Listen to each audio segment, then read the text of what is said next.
Hello दोस्तों, मैं हूं प्रिंस और स्वागत करता हूं आपको मैग्नेट ब्रेन्स में। तो हम क्लास 10 में मैथ्स का अपना चैप्टर ट्रायंगल्स देख रहे थे। अपने चैप्टर के अंतर्गत प्रीवियस के कुछ लेक्चर्स हम पाइथागोरस थ्योरम और पाइथागोरस थ्योरम की मदद से आने वाले रिजल्ट पे बेस सवालों की सीरीज स्टार्ट कर चुके थे। अपनी सवालों की सीरीज में ऑलरेडी हमने काफी सारे सवालों को सॉल्व भी कर लिया है। इसी सवालों की सीरीज में आगे बढ़ते हुए इस लेक्चर में एक और शानदार मजेदार बोर्ड एग्जाम पॉइंट से काफी ज्यादा इंपॉर्टेंट और क्रूशियल सवाल को देख लेते हैं। क्या करूं, एमिनेम का फैन हूं, तो अगर ये सवाल हमसे बोर्ड एग्जाम में पूछा जाता है सर, तो या तो 2 मार्क्स में पूछा जाएगा या फिर 3 मार्क्स में पूछा जाएगा। तो सबसे पहले अपने सवाल को पढ़ के सवाल की कहानी देख लेते हैं। सवाल कह रहा है sir, a ladder 15 metre long reaches a window which is 9 metre above the ground on one side of a street, keeping its foot at the same point the ladder is turn to other side of the street to reach a window 12 metre high, find the width of the street.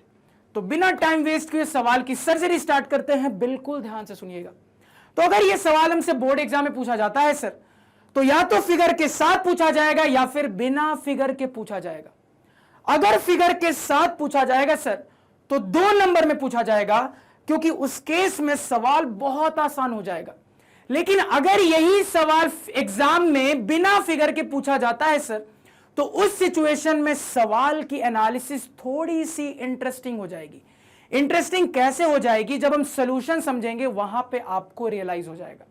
तो सबसे पहले यहां पे ये सीखने की कोशिश करते हैं सर कि सवाल के लैंग्वेज की मदद से फिगर तक कैसे पहुंचना है। बिल्कुल ध्यान से सुनिएगा। तो सवाल के अंदर जो सिचुएशन है, उस सिचुएशन को टैकल करना ऑलरेडी हम हाइट एंड डिस्टेंस के लेक्चर में सीख के आ चुके हैं।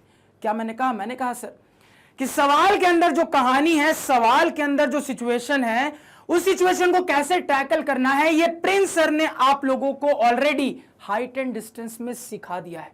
क्या सिचुएशन है सर? तो सवाल की सिचुएशन कुछ इस प्रकार है। एक सड़क है, सड़क के दोनों किनारों पर बिल्डिंग है।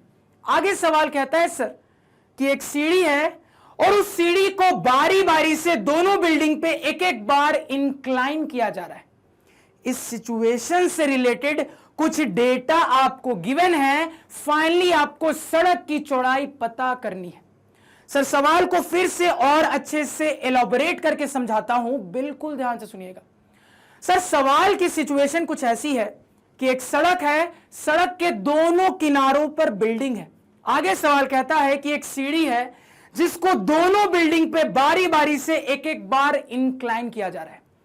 अब ये जो लाइन मुझे बोली जा रही है ना कि एक सीढ़ी है जिसको दोनों बिल्डिंग पे बारी बारी से एक एक बार इंक्लाइन किया जा रहा है, इसको और अच्छे से समझते हैं। ध्यान से सुनिएगा सर।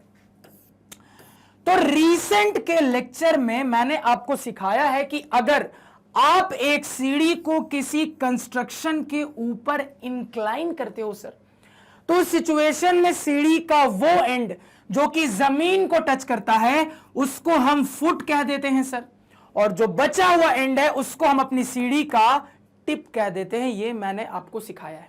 अब ध्यान से समझिएगा ये सिचुएशन क्या है सीढ़ी की। तो सीढ़ी के लिए बोला जा रहा है सबसे पहले सीढ़ी को एक बिल्डिंग पे इंक्लाइन किया गया है कुछ इस तरीके से कि जमीन से 9 मीटर की ऊंचाई पे उस बिल्डिंग पे एक खिड़की है और मेरे सीढ़ी का जो टिप है वो उस खिड़की को टच कर रहा है। और आपके फुट के बारे में बोला गया है सर कि आपके सीढ़ी का जो फुट है वो सड़क के बीच में कहीं पे है। लफ्जों पे ध्यान दीजिएगा, बीच में कहीं पे फुट है, एग्जैक्टली बीचों बीच नहीं है सर।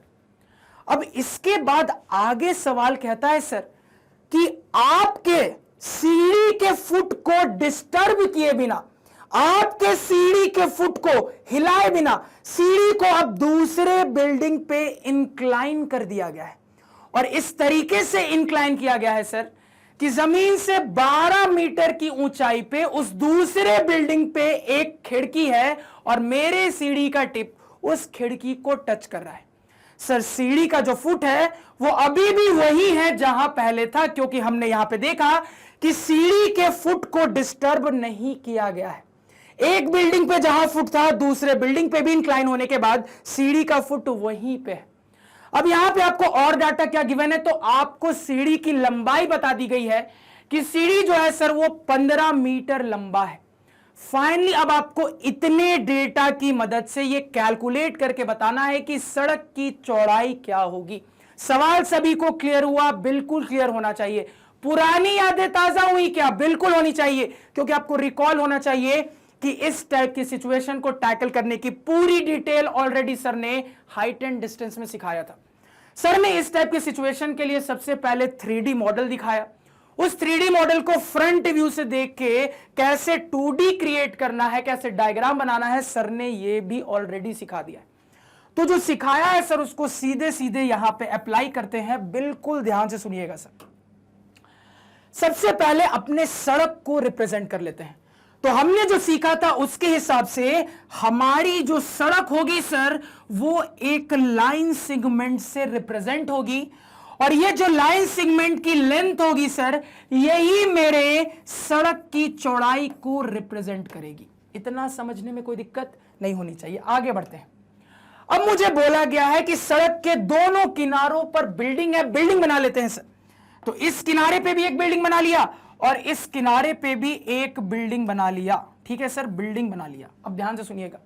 अगेन अपने हाइट एंड डिस्टेंस के कंसेप्ट में हमने सीखा है सर कि कभी भी किसी सरफेस पे कोई भी कंस्ट्रक्शन करते हैं तो हम ये मान के चलते हैं कि वो कंस्ट्रक्शन सरफेस के साथ परपेंडिकुलर है। इस बात को भी फिगर में हमने हाईलाइट कर लिया।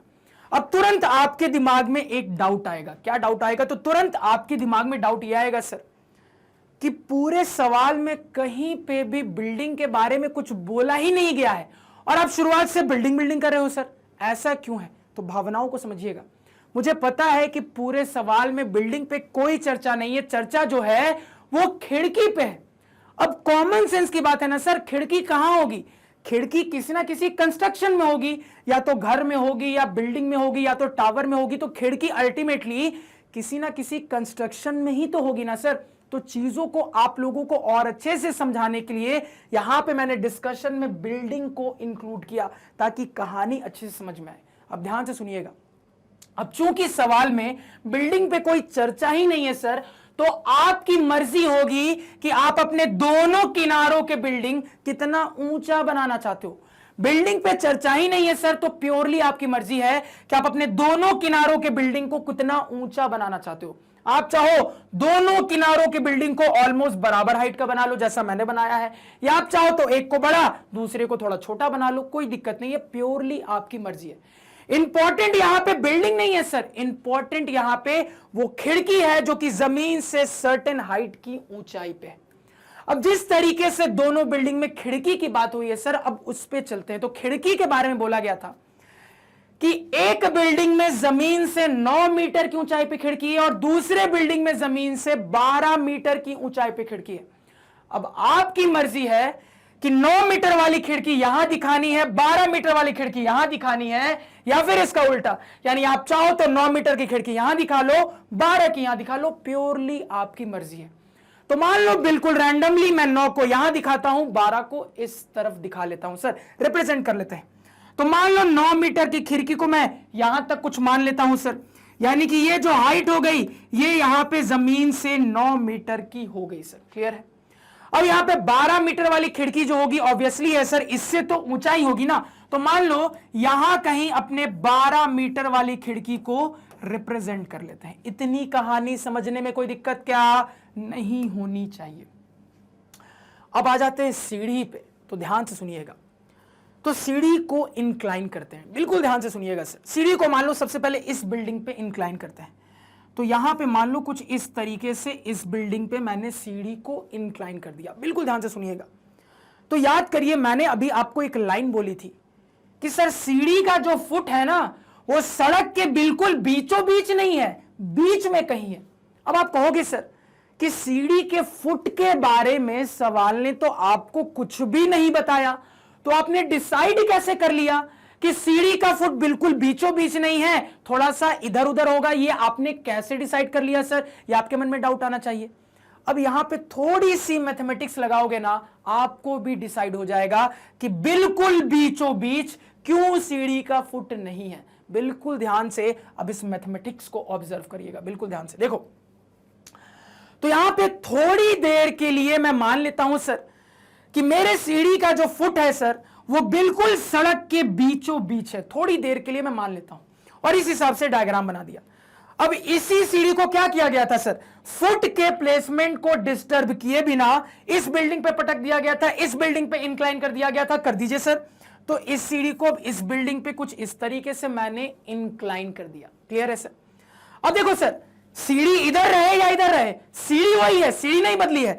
यानी यही सीढ़ी इधर गई है सर, या कह लो यही सीढ़ी इधर आई है, सीढ़ी चेंज नहीं हुई है सर। तो अगर सीढ़ी सेम है सर, तो ऑब्वियस ही बात है सीढ़ी की लंबाई भी सेम रही होगी। यानी कि सर अगर ये सीढ़ी की लंबाई को मैं कुछ h मान लेता हूं, तो जब सीढ़ी अब इस तरफ गिरी है, इस तरफ इंक्लाइन की गई है, तो अभी भी सीढ़ी की लंबाई h ही रहने वाली है। इसको समझने में कोई दिक्कत क्या किसी को नहीं होनी चाहिए। इतना सभी को क्लियर है? अब अगेन ध्यान से मेरी बात को सुनिएगा। देखो, मैंने ये माना सर कि सीढ़ी का फुट बिल्कुल सड़क के बीचों बीच है, तो अगर ये फुट सड़क के बिल्कुल बीचों बीच है, यानी कि ये पॉइंट इस सड़क का मिड पॉइंट का काम कर रहा है, यानी कि ये लेंथ इसके बराबर है। सही बात है सर? तो मान लो इन इक्वल लेंथ्स को मैं कुछ बी मान लेता हूं, ये भी बी है सर, ये भी बी है। इतना समझने में कोई दिक्कत क्या नहीं होनी चाहिए। अब इंटरेस्टिंग चीज, थोड़ी देर के लिए भूल जाओ कि ये 9 मीटर ऊंचा है, ये 12 मीटर ऊंचा हो, थोड़ी देर के लिए भूल जाओ सर। मैंने मान लिया कि ये वाली जो हाइट है ये P1 है, और ये वाली जो हाइट है ये P2 है। ये मैंने थोड़ी देर के लिए मान लिया। इतना क्लियर है?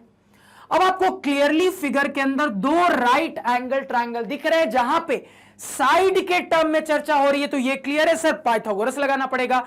लगा दीजिए दोनों ट्रायंगल में पाइथागोरस।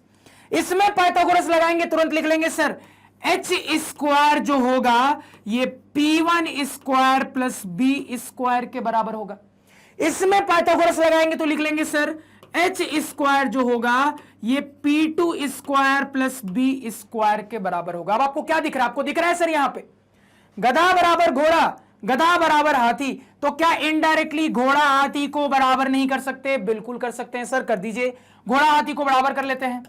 तो मेरे पास यहां से आ जाएगा सर P1 का स्क्वायर प्लस बी स्क्वायर बराबर P2 का स्क्वायर प्लस बी स्क्वायर। क्या दिख रहा है? फटाफट बताइए क्या दिख रहा है?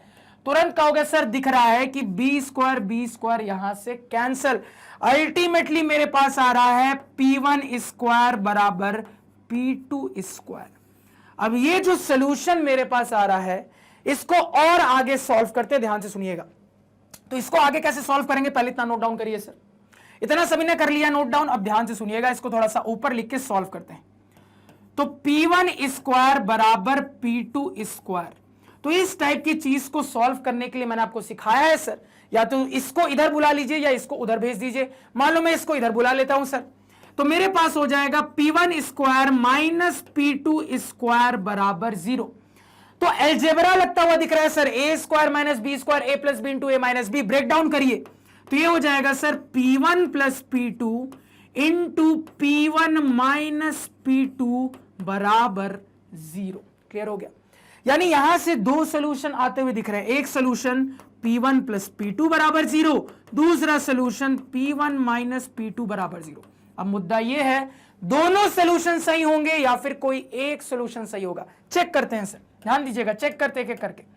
सबसे पहले इस सोल्यूशन को चेक करते हैं। ये सोल्यूशन क्या बोल रहा है? ये बोल रहा है सर P1 प्लस P2 बराबर 0। ठीक है सर, यहां पे फर्दर सॉल्व करेंगे, P2 को उस तरफ भेज देंगे तो ये हो जाएगा P1 बराबर माइनस P2। आप लोग खुद बताइए क्या ये सोल्यूशन एक्सेप्टेबल होगा? कहोगे सर बिल्कुल भी ये सोल्यूशन एक्सेप्टेबल नहीं होगा। इसलिए नहीं होगा सर क्योंकि डायग्राम में दिख रहा है कि P1 P2 मेरे ट्रायंगल के साइड्स हैं। क्या ट्रायंगल के साइड कभी भी नेगेटिव हो सकते हैं? कहोगे नहीं हो सकते सर। इसी वजह से ये वाला सोल्यूशन तो रिजेक्ट हो गया, ये वाला सोल्यूशन रिजेक्टेड, यानी कि ये सही सोल्यूशन होगा। यानी इसके हिसाब से बात करें तो हम बोल देंगे सर P1 माइनस P2 बराबर 0, यानी कि P2 वाले टर्म को उस तरफ भेज देंगे तो P1 बराबर P2 निकल के आ गया। अब समझिएगा मेरी बात को सर, जैसे ही मैंने अपने लैडर के फुट को सड़क के बिल्कुल बीचों बीच माना तो मेरे पास एक रिजल्ट आया जो कि कह रहा है ये दोनों दूरी बराबर होगी। जो कि कह रहा है ये दोनों दूरी बराबर होगी। बराबर है क्या? ये दूरी बराबर है क्या? तो दिख रहा है सर बराबर नहीं है। इससे ये ऑटोमेटिकली क्लियर होता है, यानी कि मेरे सीढ़ी का फुट बीचों बीच नहीं है, क्योंकि इस सिचुएशन में अगर मेरे सीढ़ी का फुट बीचों बीच होता सर सड़क के, तो ये जो हाइट्स है ये बराबर आनी चाहिए थी। अब चूंकि ये हाइट्स बराबर नहीं है, तो एनालॉजी लगा के मैं रिवर्स जाके ये बोल सकता हूं, यानी कि मेरे सीढ़ी का फुट बीचों बीच तो नहीं हो सकता। ये कहानी सभी को रियलाइज हुई क्या? बिल्कुल होनी चाहिए। फटाफट पहले इतना नोट डाउन करिए। कर लिया सभी ने नोट डाउन? तो इतना तो अब आप लोगों को समझ में आ गया होगा सर कि बीचों बीच क्यों नहीं हो सकता सीढ़ी का फुट। क्लियर है? तो अगर सीढ़ी का फुट बिल्कुल बीचों बीच नहीं हो सकता सर, यानी कि या तो बीच से थोड़ा लेफ्ट होगा या तो बीच से थोड़ा राइट होगा। अब मुद्दा यह है सर कि हम अपने सीढ़ी के फुट को बीच से थोड़ा लेफ्ट माने या फिर थोड़ा राइट माने। अगेन इसके लिए भी कहानी सीखेंगे, ध्यान से सुनिएगा।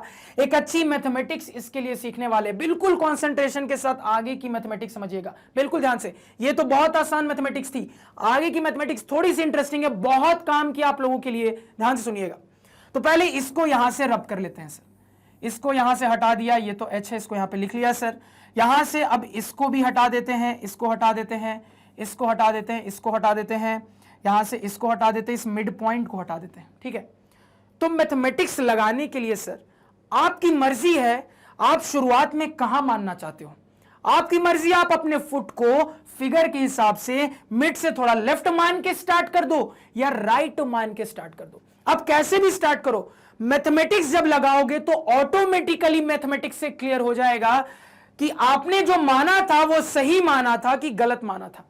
अगर सही माना होगा तो कोई दिक्कत नहीं है, अगर गलत, इससे मतलब मैथमेटिक्स के हिसाब से अगर आपका मानना गलत साबित हो जाता है, यानी कि फिगर को थोड़ा सा चेंज करना पड़ेगा सर। तो मान लो रैंडमली मैं दोनों में से ये वाला केस ले लेता हूं। मैं मान लेता हूं सर कि मिड से सीढ़ी का जो फुट है वो फिगर के हिसाब से थोड़ा सा लेफ्ट साइड है, ये मान के यहां पे मैथमेटिक्स लगा के काम स्टार्ट करते हैं। तो सीढ़ी बना लीजिए इस हिसाब से। तो यहां पे सीढ़ी कुछ इस तरीके से बनेगी सर। प्रिंस सर को सीधी लाइन बनाने में जितनी मेहनत लगती है उतनी मेहनत तो मैथ पढ़ने में नहीं लगती। क्या किया जाए, यही कहानी है। यहां पे भी सीढ़ी बना लेते हैं सर। तो यहां पे यही सीढ़ी को यहां पे टर्न कर दिया गया, बना लिया। क्लियर है सर?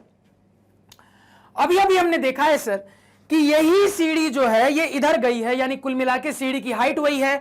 यानी कि अगर मैं इसको h मान लेता हूं, मतलब कुल मिला के सीढ़ी की लेंथ वही है सर। यानी अगर मैं सीढ़ी को लेंथ को h मान लेता हूं तो ये सीढ़ी की लेंथ भी अगेन h ही रहेगी, क्योंकि सेम सीढ़ी है सर। इतना क्लियर है? आगे बढ़ते हैं, अब ध्यान से सुनिएगा सर। अब यहां पे ये बिल्कुल बीचों बीच नहीं है, तो मैं मान लेता हूं ये जो दूरी है सर इसको कुछ b1 कह देता हूं, ये जो दूरी है सर इसको कुछ b2 कह देता हूं। ठीक है सर? अब देखो हाइट्स के बारे में मुझे पता है, तो मैं यहां पे नंबर के टर्म में काम नहीं करता, कुछ अननोन मान लेता हूं। मान लो इस वाले हाइट को मैं p1 कह देता हूं, इस वाले हाइट को कुछ p2 कह देता हूं। इतना क्लियर है? अब फिगर में मुझे दिख रहा है सर कि p2 p1 से बड़ा है। मुझे दिख रहा है सर कि p2 is greater than p1। ये स्टेप में किसी को कोई दिक्कत क्या नहीं होनी चाहिए। अब ध्यान से मेरी बात को सुनिएगा, बिल्कुल ध्यान से। अगेन दिख रहा है सर दो राइट एंगल ट्रायंगल है जिनके साइड के टर्म में बात हो रही है, यानी कि पाइथागोरस लगाने की जरूरत है। लगा दीजिए सर। इस वाले में पाइथागोरस लगाएंगे तो यहां पे लिख लेंगे h स्क्वायर बराबर p1 का स्क्वायर प्लस b1 का स्क्वायर। इधर पाइथागोरस लगाएंगे तो लिख लेंगे h स्क्वायर बराबर p2 का स्क्वायर प्लस b2 का स्क्वायर। Simple sir.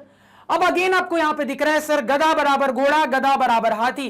तो क्या इनडायरेक्टली घोड़ा हाथी बराबर नहीं कर सकते? बिल्कुल कर सकते हैं सर, कर दीजिए। जैसे ही करेंगे आपके पास यहां पे आ जाएगा p1 square plus b1 square बराबर p2 square plus b2 square. पहले इतना नोट डाउन करिए सर। क्लियर है? अब यहां पे समझिएगा। तो सर p1 और p2 से रिलेटेड एक इंफॉर्मेशन है आपके पास। इस इंफॉर्मेशन की मदद से अब आपको इस इक्वेशन में जाके यह पता करना पड़ेगा सर कि b1 b2 में कौन बड़ा आता है कौन छोटा आता है। कैसे पता करेंगे? कुछ सोच पा रहे हो, कुछ दिमाग लगा पा रहे हो? लगाने की कोशिश करो थोड़ी देर वीडियो पॉज करके।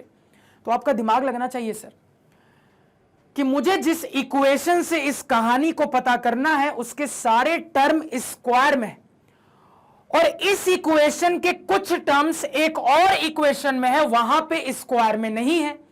यानी कि अगर मुझे इसकी मदद लेनी है सर, तो इसके टर्म को भी स्क्वायर में भेजना पड़ेगा। यानी कि इसके टर्म को स्क्वायर में भेजोगे तभी तो इसका यहां पे हेल्प ले पाओगे। अब इसको स्क्वायर में भेजने की कहानी की जो मैथमेटिक्स बता रहा हूं ना, बहुत इंपॉर्टेंट है, ध्यान से सुनिएगा, बिल्कुल ध्यान से।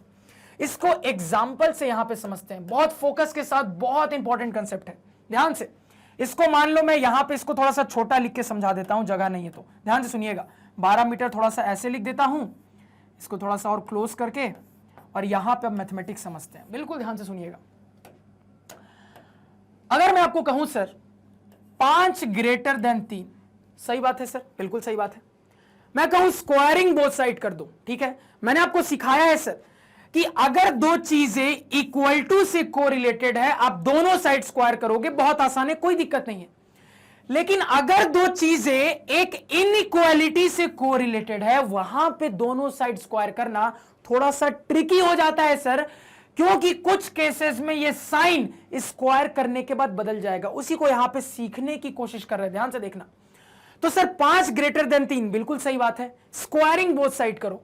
5 का स्क्वायर क्या हो गया सर 25, 3 का स्क्वायर क्या हो गया सर 9, 25 9 में कौन बड़ा, कहोगे सर 25 बड़ा। तो क्या दिख रहा है, इस सिचुएशन में स्क्वायर किया सर, तो स्क्वायर करने के बाद जो साइन पहले था इनइक्वालिटी का, वही साइन बाद में भी रहा। ये समझने में कोई दिक्कत नहीं होनी चाहिए। चलो आगे बढ़ते हैं, ध्यान से सुनना सर, इंटरेस्टिंग पार्ट है ये। अब मान लो मैं आपको कहता हूं सर कि -1 ग्रेटर देन -5। पहले तो ये बताइए कि मैंने सही लिखा है कि नहीं। बहुत सारे स्टूडेंट यहीं पे कंफ्यूज हो जाएंगे, अरे भैया बिल्कुल सही लिखा है ये मैंने। हमें पता है सर कि अगर negative side of number line पे बात की जाए तो ओरिजिन से जितना नजदीक मेरा नेगेटिव नंबर होगा उतना बड़ा होगा। तो -5 और -1 में ओरिजिन से ज्यादा नजदीक कौन है, कहोगे सर -1 ज्यादा नजदीक है, ज्यादा बड़ा होगा। कॉमन सेंस सर, ये हमें बहुत अच्छे से पता है। तो इस छोटी चीज में तो एटलीस्ट आप लोग कंफ्यूज मत होना, ठीक है सर। अब देखो आगे, अब यहां पे थोड़ा सा स्क्वायर करिए सर। -1 का स्क्वायर करोगे 1 आ जाएगा, -5 का स्क्वायर करोगे 25 आ जाएगा। अब थोड़ा सा बताइए 25 1 में कौन बड़ा है, कहोगे सर 25 बड़ा है। अब यहां पे क्या दिखा सर, यहां पे दोनों साइड स्क्वायर किया, साइन बदल गया, इनइक्वालिटी का साइन बदल गया सर। जो कह रहे थे यहां पे दिख गया, क्लियर हो गया। अब एक और इंटरेस्टिंग चीज यहां पे देखते हैं। तो दोनों पॉजिटिव दोनों नेगेटिव नंबर का केस देखा, अब एक पॉजिटिव एक नेगेटिव लेके देखते हैं, ध्यान से देखिएगा सर। मान लो मैं यहां पे लिख रहा हूं सर 1 ग्रेटर देन -3, सही बात है सर। 1 -3 से बड़ा होगा, सही बात है सर। अब आप दोनों साइड स्क्वायर करिए, दोनों साइड स्क्वायर करेंगे, 1 का स्क्वायर 1 हो जाएगा, -3 का स्क्वायर 9 हो जाएगा। 1 और 9 में कौन बड़ा है, तुरंत कह दोगे सर 9 बड़ा है। फिर से दिख रहा है साइन चेंज हो गया। तो यहां से जो मैं समझाना चाह रहा हूं, आपको पता चला कि नहीं पता चला, कॉपी पे नोट डाउन करिए इसको। तो यहां से हमें यह रियलाइज होता है सर, बहुत ध्यान से मेरी बात को सुनिएगा, कि कहीं पे भी अगर मुझे गिवन है a ग्रेटर देन b, तो स्क्वायरिंग बोथ साइड करने के बाद ये जो साइन है, इस साइन में कोई चेंज सिर्फ एक ही केस में नहीं दिखेगा, और वो केस है जब a और b दोनों पॉजिटिव हो। याद रखिएगा सर, कहीं पे भी इस टाइप की इनइक्वालिटी की सिचुएशन आती है a ग्रेटर देन b, तो इस सिचुएशन में स्क्वायर करने के बाद इस साइन में कोई चेंज नहीं होना चाहिए। ये तभी आपको दिखेगा अगर दोनों a और b पॉजिटिव है।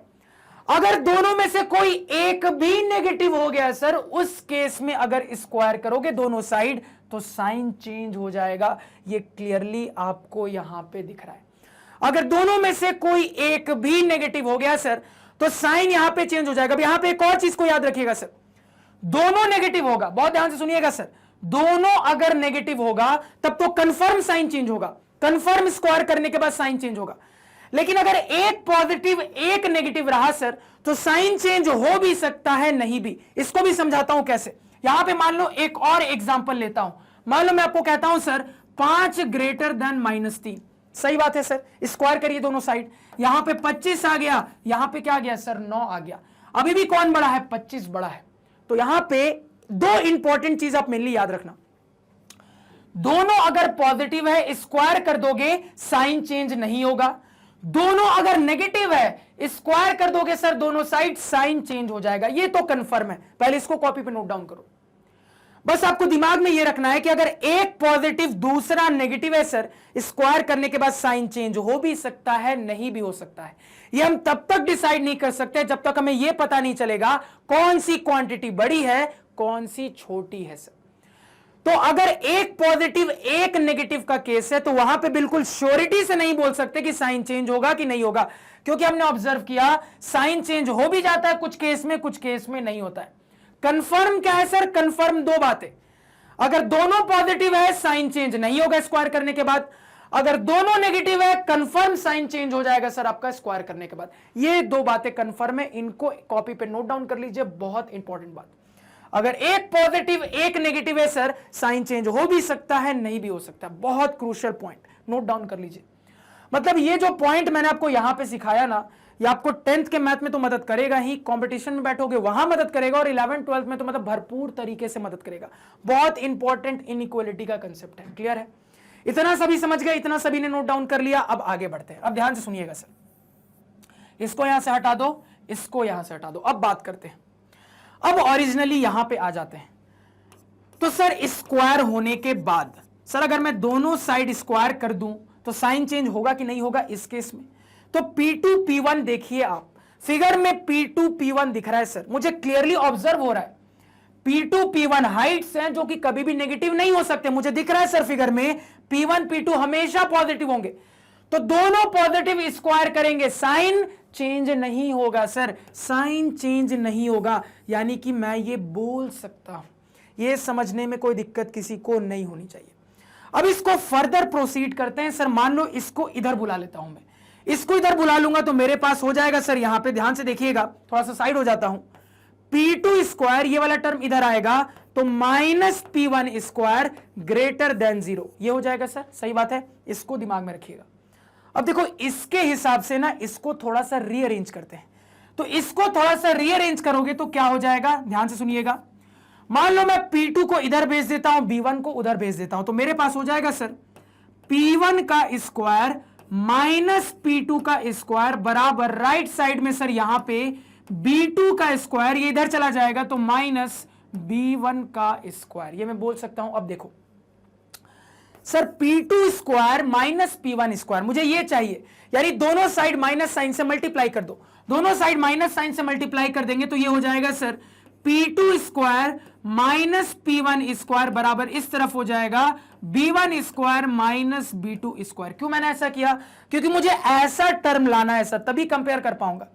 अब देखो P2 square minus P1 square के बदले में इसको लिख सकता हूं क्या? बिल्कुल लिख सकता हूं सर। तो यहां पे इसको इससे रिप्लेस कर दीजिए, आपके पास आ जाएगा B1 square minus B2 square greater than 0, ये निकल के आ जाएगा। फिलहाल पहले इतना नोट डाउन करिए। क्लियर है? अब आगे की कहानी के लिए पहले थोड़ा सा बोर्ड क्लियर करते हैं, ध्यान से सुनिएगा। अब आगे की गणित देखते हैं सर, बिल्कुल ध्यान से सुनिएगा। तो सर ये हमारा लास्ट स्टेप था, क्या था सर? स्टेप है यहां पे B1 square minus B2 square greater than 0। तो सर यहां पे क्लियरली मुझे एल्जेब्रिक फॉर्मूला लगता हुआ दिख रहा है। कौन सा सर? तो मुझे दिख रहा है कि a square minus B square के फॉर्म का है, जिसको हम a plus B into A minus B में ब्रेक डाउन कर सकते हैं। कर लीजिए सर ब्रेक डाउन। तो इस हिसाब से यहां पे हम लिख देंगे b1 plus b2 into b1 minus b2 greater than 0। इस स्टेप को समझने में कोई दिक्कत क्या किसी को नहीं होनी चाहिए। अब एक इंटरेस्टिंग चीज यहां पे ऑब्जर्व करो, अगर मैं आपसे पूछूं सर ग्रेटर देन 0 का क्या मतलब होता है, तुरंत आपका जवाब आना चाहिए सर ग्रेटर देन 0 का मतलब होता है पॉजिटिव होना। सिंपल सी बात है, तुरंत कहोगे सर ग्रेटर देन 0 का मतलब होता है पॉजिटिव होना। यानी इसी चीज को मैं ऐसा लिख सकता हूं, कोई दिक्कत समझने में किसी को नहीं होनी चाहिए। यानी आपके पास अभी जो सिचुएशन है उस सिचुएशन के हिसाब से दो चीजों का प्रोडक्ट पॉजिटिव आना चाहिए। सिचुएशन के हिसाब से दो चीजों का प्रोडक्ट पॉजिटिव आना चाहिए। कब कब आ सकता है? तुरंत आपका जवाब आएगा सर दो केसेस है जहां पे दो चीजों का प्रोडक्ट पॉजिटिव आ सकता है। केस नंबर 1, सर अगर ये दोनों क्वांटिटीज पॉजिटिव रही तो हमें पता है पॉजिटिव को पॉजिटिव से मल्टीप्लाई करते हैं, फाइनल रिजल्ट पॉजिटिव आता है। सर एक और केस ऐसा हो सकता है, अगर दोनों क्वांटिटीज नेगेटिव रही, अगेन हम जानते हैं नेगेटिव नेगेटिव को भी मल्टीप्लाई कर देंगे, फाइनल रिजल्ट पॉजिटिव ही आएगा। यानी यहां पे आगे प्रोसीड करने के मुझे दो केसेस ऑब्जर्व करते हैं, दोनों को बारी बारी से यहां पे देखते हैं। ध्यान से सुनिएगा, कहानी को नेगेटिव के साथ स्टार्ट करते हैं। यानी हमने जो डिसाइड किया उसके हिसाब से सर ये भी नेगेटिव होना चाहिए और ये भी नेगेटिव होना चाहिए सर, यही हमने अभी वहां पे देखा है। अब ध्यान से सुनिएगा, पहले इसकी नेगेटिविटी चेक करते हैं, ध्यान से देखिएगा सर। तो इसके हिसाब से b1 प्लस b2 का जो सम है, ये सम नेगेटिव आना चाहिए। ये सम क्या आना चाहिए सर? नेगेटिव आना चाहिए। खुद सोच के बताइए, क्या b1 और b2 का सम कभी भी नेगेटिव आ सकता है? तुरंत कहोगे सर बिल्कुल भी नहीं, कभी भी b1 b2 का सम नेगेटिव नहीं आ सकता। फिगर में दिख रहा है सर कि b1 b2 मेरे ट्रायंगल के साइड्स है, ट्रायंगल के साइड्स हमेशा पॉजिटिव होते हैं, यानी b1 b2 दोनों पॉजिटिव हैं। अगर दो पॉजिटिव नंबर को जोड़ोगे रिजल्ट कभी भी नेगेटिव नहीं आ सकता है। तो समझिएगा सर, इसी को एनालाइज करने में पता लग गया है कि ये वाला केस पॉसिबल नहीं है, तो आगे वाला केस तो देखने की जरूरत ही नहीं है। यहीं पे क्लियर हो गया सर कि दोनों नेगेटिव वाला केस रिजेक्ट हो जाएगा, एक्सेप्ट नहीं होगा। ये हमने देख लिया। अब क्या बचा है? पॉजिटिव वाला केस देखना, उसको देखते हैं। ध्यान से सुनिएगा सर, यानी पॉजिटिव वाले केस के हिसाब से ये भी पॉजिटिव होना चाहिए और ये भी पॉजिटिव होना चाहिए। पहले इसकी पॉजिटिविटी चेक करते हैं सर।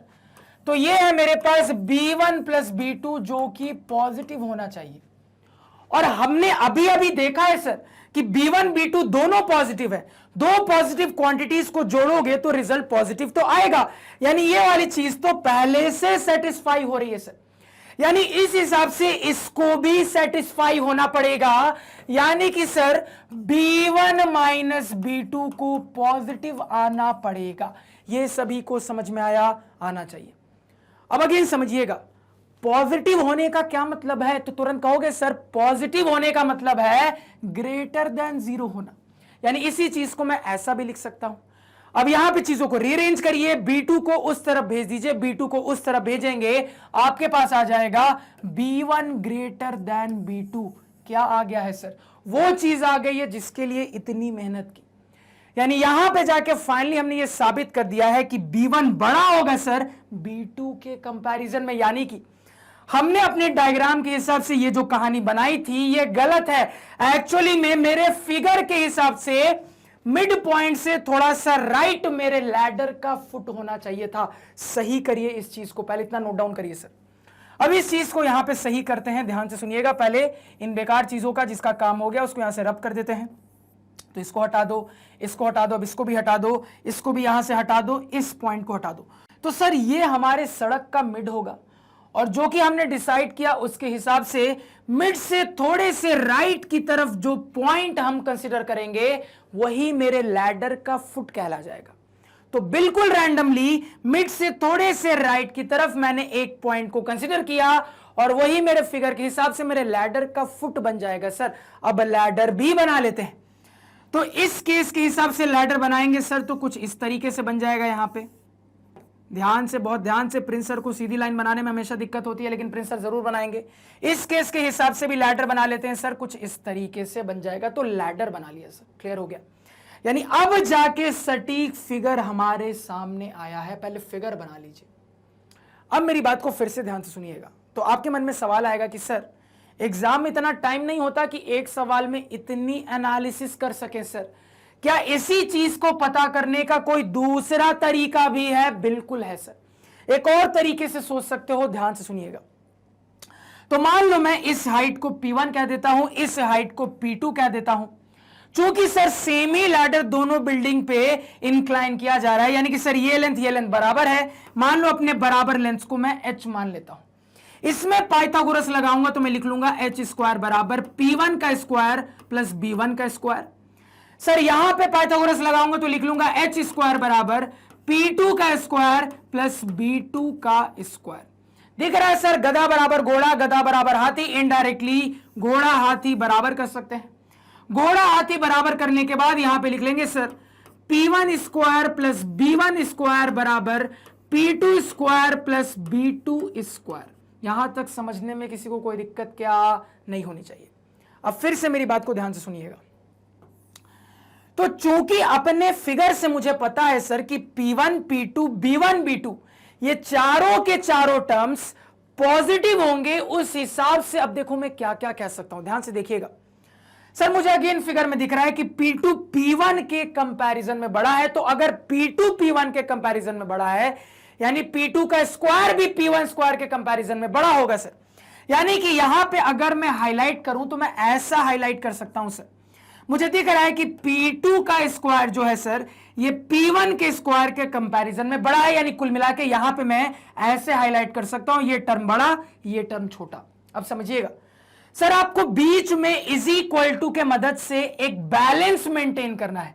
आपको यहां पे इज इक्वल टू के मदद से एक बैलेंस मेंटेन करना है, जहां पे इज इक्वल टू के दोनों साइड दो टर्म्स का सम है सर। अब समझिएगा, एक छोटे टर्म में क्या जोड़ा जाए और एक बड़े टर्म में क्या जोड़ा जाए कि बैलेंस मेंटेन रहे। अगर मैं आपसे पूछूं एक छोटे टर्म में क्या जोड़ा जाए और एक बड़े टर्म में क्या जोड़ा जाए कि दोनों के बीच में बैलेंस मेंटेन रहे, आप तुरंत बोलोगे सर कि छोटे वाले टर्म में आप कोई बड़ा टर्म जोड़ दीजिए और बड़े वाले में कोई छोटा टर्म जोड़ दीजिए सर, तो ओवरऑल मेरा ये बैलेंस मेंटेन रहेगा। क्या मैं ऐसा कह सकता हूं? बिल्कुल कह सकता हूं। अब जैसे ही ऐसा कह लोगे तो आपको रियलाइज हो गया है सर यहां पे कि B1 स्क्वायर बड़ा आ रहा है, B2 स्क्वायर छोटा आ रहा है, यानी कि B1 B2 से बड़ा होगा। तो एक और इंटरेस्टिंग लॉजिक की मदद से ऐसे भी पता कर सकते हैं, इसको भी नोट डाउन कर लीजिए। क्लियर है सर? आप कहोगे कि सर ये भी कुछ मजा नहीं आया, ये भी कोई ऐसा आसान तरीका नहीं है जैसा आप बोल रहे थे सर। ठीक है, तरीका हम समझ गए, लेकिन ये भी कोई आसान तरीका नहीं है। क्या और कोई तरीका हो सकता है? बिल्कुल है, उसको बताऊंगा लेक्चर के लास्ट में। पहले इतना नोट डाउन कर लो। इतना सभी ने नोट डाउन कर लिया? तो फिगर क्या है अब आपके आंखों के सामने है सर। तो यहां पे अब अपने बुक के ओरिजिनल फिगर पे आ जाते हैं। तो यहां पे आप ऑब्जर्व करोगे बिल्कुल वही सेम कहानी आपको यहां पे दिख रही है सर, कि जिस तरीके से डायग्राम बनाया गया है, डायग्राम में नामकरण कर लिया गया है सर। यही सेम लैडर पहले इधर इंक्लाइंड था, अब इधर इंक्लाइंड है, यानी लैडर की लेंथ सेम है। 15 मीटर पहले भी थी, बाद में भी 15 मीटर है सर। इधर ऊंचाई 9 मीटर, इधर ऊंचाई 12 मीटर माना गया है। और इस फिगर के हिसाब से आप यहां पे ऑब्जर्व करोगे सर कि मिड से थोड़े से राइट की तरफ लैडर का फुट कंसीडर किया गया है। बिल्कुल सेम टाइप का फिगर आ रहा है। इसलिए मैंने आपको लेक्चर के शुरुआत में कहा था फिगर गिवन है सवाल में तब तो कोई दिक्कत नहीं, अगर फिगर नहीं है तो ढंग से आपको एनालाइज करना पड़ेगा। अब मेरी बात को यहां पे ध्यान से सुनिएगा। देखो, अगर आप अपने एग्जाम में इस वाली चीज का ध्यान ना देते हुए जैसे मर्जी वहां पे सड़क के बीच में कहीं पे लैडर का फुट मान लोगे ना, उसके बाद भी एग्जामिनर आपके बोर्ड एग्जाम में कोई नंबर नहीं काटेगा। कहोगे कि सर आप कह रहे हैं कि इस लैडर के फुट वाले पॉइंट को हम कहीं पे भी मान लेते ना, एग्जामिनर इतना ज्यादा ध्यान नहीं देता है, नंबर नहीं काटेगा, नंबर पूरे मिलते। फिर सर आपने इतना क्यों समझाया? देखो, नंबर नहीं कट रहे हैं इसका यह मतलब नहीं है कि आप जो बना रहे हो वो सही है। सही गलत के बीच में फर्क समझना आना चाहिए। अभी 9-10 से यह फर्क समझते हुए चलोगे तो आगे 11-12 में दिक्कत नहीं होगी, क्योंकि अभी से यह फर्क नहीं समझोगे ना तो 11-12 में मैथ पढ़ोगे तो बहुत परेशानी होगी। तो अभी से यह ट्रेनिंग लेके चलो, आपको दिक्कत नहीं होगी। अगेन यहां पे कहना चाहूंगा, इसी सवाल को दूसरे मैथ के टीचर ऑफलाइन ऑनलाइन में पढ़ाएंगे और ये इतनी डिटेल में बात नहीं करेंगे, सीधे फटाफट फिगर बनाएंगे, डाटा लिखेंगे, कह देंगे अरे पाइथागोरस लगाओगे, सॉल्व कर लोगे, आंसर आ जाएगा। लेकिन हमने ऐसा नहीं किया। हमने यहां पे समझा, हर एक सवाल का जवाब ढूंढा, क्यों हो रहा है, कोई चीज कैसे हो रही है। और अभी आपको इसकी इंपॉर्टेंस रियलाइज नहीं होगी। किसी कंपटीशन में बैठो, 11-12 में मैथ जब पढ़ोगे तब जाके आपको इसकी इंपॉर्टेंस रियलाइज होगी। क्योंकि मैं हमेशा चाहता हूं कि जब मेरे स्टूडेंट 9-10 पढ़ के 11-12 में जाएं तो उनको बिल्कुल ऐसा नहीं लगना चाहिए कि ड्रास्टिक चेंज हुआ है। मतलब पढ़ते पढ़ते बीच बीच में उनको ऐसा लगना चाहिए कि सर ने बहुत सारी ऐसी बातें पहले ही बता दी थी जो कि आगे इस्तेमाल हो रही है। बहुत इंटरेस्टिंग चीज हमने यहां पे ऑब्जर्व की। क्लियर है सर? तो अपनी पूरी एनालिसिस उस फिगर में देख लेते हैं। तो मुझे यहां पे क्लियरली फिगर में दिख रहा है सर, क्या दिख रहा है? तो मुझे दिख रहा है सर कि फिगर में दो राइट एंगल ट्रायंगल्स हैं। साइड के टर्म में बात हो रही है, यानी कि पाइथागोरस थ्योरम लगाने की जरूरत है। पाइथागोरस लगा लेंगे सर, इस ट्रायंगल में ये निकल जाएगा, इस ट्रायंगल में ये निकल जाएगा, और अपने सड़क की पूरी विड्थ निकालने के लिए इन दोनों लेंस को ऐड कर देंगे, काम हो जाएगा। अप्लाई कर दीजिए फटाफट। इस वाले राइट एंगल ट्रायंगल में पाइथागोरस लगाएंगे सर, सीधे लिख देंगे फिगर के हिसाब से, AC बराबर रूट अंडर 15 का स्क्वायर माइनस 9 का स्क्वायर, कितना हो जाएगा सर? हो जाएगा स्क्वायर रूट के अंदर 15 का स्क्वायर होता है 225, माइनस 9 का स्क्वायर होता है सर 81। सॉल्व कर लेंगे तो यहां पे आ जाएगा 4, यहां पे 4 144, जिसका स्क्वायर रूट हो जाएगा सर 12 मीटर, यानी ये लेंथ AC निकल के आ गया है 12 मीटर। अगेन उसमें पाइथागोरस लगाएंगे सर, तो लिख लेंगे BC बराबर स्क्वायर रूट के अंदर 15 का स्क्वायर माइनस 12 का स्क्वायर, सॉल्व करेंगे तो ये हो जाएगा 225 स्क्वायर रूट के अंदर माइनस 144, यानी कि यहां पे आ जाएगा सर आपका 1, और यहां पे 22 माइनस 14 कितना हो जाएगा सर? 8 हो जाएगा, यानी कि 9 मीटर। तो ये कितना आ गया है? 9 मीटर। अब मैं बोल दूंगा कि मेरे सड़क की ओवरऑल चौड़ाई है सर 12 मीटर प्लस 9 मीटर, यानी कि सर 21 मीटर। ये मेरा फाइनल आंसर हो जाएगा। फटाफट नोट डाउन करिए। क्लियर है? अब देखो सर, अगर यही सवाल कंपटीशन में आता ना, तो मैं इधर कैलकुलेशन ही नहीं करता। क्यों नहीं करता? थोड़ा सा इसी को कहते हैं कि अपने प्रेजेंस ऑफ माइंड को जागरूक रखा करिए। सर यहां पे आपके राइट एंगल ट्रायंगल के साइड क्या क्या है? कहोगे सर 15 9 12। क्या है सर? 15 9 12। और मुझे दिख रहा है सर 15 9 12 अगर मेरे राइट एंगल ट्रायंगल के साइड है, यानी कि ये एक पाइथागोरन ट्रिपलेट का सेट है सर। तो अगर ये एक पाइथागोरन ट्रिपलेट का सेट है, तो देखिए सर आगे वाला जो ट्रायंगल है उस राइट एंगल ट्रायंगल के दो साइड है 15 और 12। तो यहीं से क्लियर है कि 15 और 12 वाला एक ही पाइथागोरन ट्रिपलेट जानते हैं, जिसका थर्ड टर्म 9 होता है। तो मुझे निकालने की भी जरूरत नहीं थी, अपने पाइथागोरन ट्रिपलेट के कंसेप्ट से सीधे 9 बोल देता सर। तो ये कंपटीशन के लिए अप्रोच क्लियर है। पहले इतना नोट डाउन करिए। अब आते हैं मुद्दे पे कि सर आपने कहा था कि एक बहुत आसान तरीके से जज कर सकते हैं कि अपने लैडर के फुट वाले पॉइंट को कहां मानना है। कैसे जज करेंगे? तो इस सवाल के लिए करना आपको यह होगा कि रफ में जाके एक छोटा सा डायग्राम रैंडमली लैडर के फुट वाले पॉइंट को कहीं मानते हुए बना दो। ये करके पूरे सवाल को सॉल्व कर दो। आपको अपने आप दिख जाएगा कौन बड़ा है कौन छोटा है। जैसे ही दिख गया कौन बड़ा है कौन छोटा है, अब उस हिसाब से अपने एक्चुअल फिगर में अपने लैडर के फुट वाले पॉइंट को लोकेट कर दो सर। तो ये आपका शॉर्टकट तरीका होगा। यानी एग्जाम में इतनी मेहनत जो आपको बताई ये आपको नहीं करनी, आपको बस ये करना है रफ में जाके, जो कि मैंने आपको सिखाया। क्लियर है? इस बात को कॉपी पे नोट डाउन करिए। तो इतना एक्सप्लेनेशन क्यों बताया? इतना एक्सप्लेनेशन बताना इसलिए जरूरी था क्योंकि आपको पता होना चाहिए कि एक्चुअली इसके पीछे की मैथमेटिक्स क्या है, कैसे डिसाइड करेंगे। और सीरियसली मैं बोल रहा हूं, आपको अभी रियलाइज नहीं होगा। किसी कंपटीशन में बैठोगे या फिर हायर क्लास में जाके मैथ परस्यू करोगे ना, तब ये जो चीजें मैं आपको सिखाता हूं ना, वहां पे जब सीधे सीधे अप्लाई होती हुई दिखेगी तो आपको लगेगा कि अच्छा हुआ प्रिंस सर ने पहले ही बहुत सारी चीजें पढ़ा दी, तो अब 11th 12th में बहुत सारी चीजें हमारे लिए नई नहीं है, क्योंकि हम पहले से पढ़ के आ रहे हैं। इस छोटी सी इंपॉर्टेंट बात को दिमाग में रखिएगा सर। क्लियर है? तो फटाफट यहां पे चीजों को नोट डाउन कर लीजिए। तो सवाल की कहानी खत्म होती है तो विड्थ ऑफ द स्ट्रीट क्या बता दोगे सर? तो हमने जो एनालाइज किया उसके हिसाब से विड्थ ऑफ द स्ट्रीट आ रही है 21 मीटर। फटाफट नोट डाउन कर लीजिए। क्लियर है? तो इस सवाल की कहानी यहां पे होती है खत्म। तो मैं उम्मीद करूंगा इस सवाल में जो भी आपको बताया वो सब कुछ आपको बहुत अच्छे से क्लियर है, कहीं पे कोई भी डाउट नहीं है। अगर कहीं पे किसी भी किस्म का डाउट होता है तो मेरे इस लेक्चर को उस पॉइंट पे दोबारा से देखिए, आपका डाउट अपने आप क्लियर हो जाएगा। अगर इसके बाद भी डाउट क्लियर नहीं होता जरूर से मुझे कमेंट सेक्शन में बताइए। तो आज के पढ़ाए हुए नोट्स आप हमारे ऑफिशियल वेबसाइट magnetbrains.com से डाउनलोड कर सकते हैं, जिसका लिंक वीडियो के डिस्क्रिप्शन में है। magnetbrains.com पे आपको क्लास 4 से लेकर 12 तक सारे सब्जेक्ट्स और कोर्सेज मिल जाते हैं, वो भी सिस्टमैटिक ऑर्डर में अरेंज्ड।